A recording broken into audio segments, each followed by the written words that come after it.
C'est le pire des scénarios. Le rejet de l'accord sur le Brexit remet tout en question pour les Britanniques installés en France et qui y travaillent. C'est le cas d'Amy. Cette Anglaise, mariée à un Français, a fait sa vie en Bourgogne. Aujourd'hui, elle le sait, tout va devenir compliqué pour elle, mais aussi pour sa famille. Moi, je suis vraiment très inquiète, oui, parce que, en fait, ça fait 15 ans que j'habite là sans problème.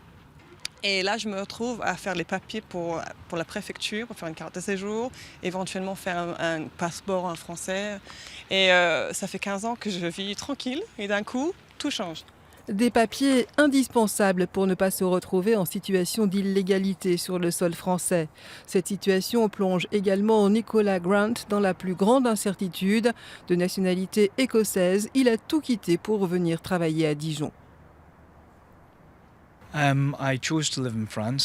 J'ai choisi de vivre en France. Ma femme est française. Nous voulons construire notre famille ici et vivre ensemble. Les conséquences pour moi, après mars, je veux rester ici, mais je ne sais pas du tout si ce sera possible. Rivé à son écran d'ordinateur, le délégué régional de la Chambre de commerce et d'industrie franco-britannique, lui aussi, est inquiet devant la chute de la livre sterling, une réalité depuis déjà 2 ans. Une chute très importante.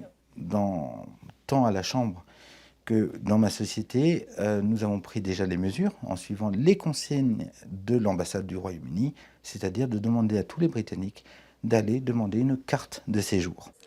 Un seul espoir pour eux, l'acceptation du plan B qui doit être présenté lundi par Theresa May.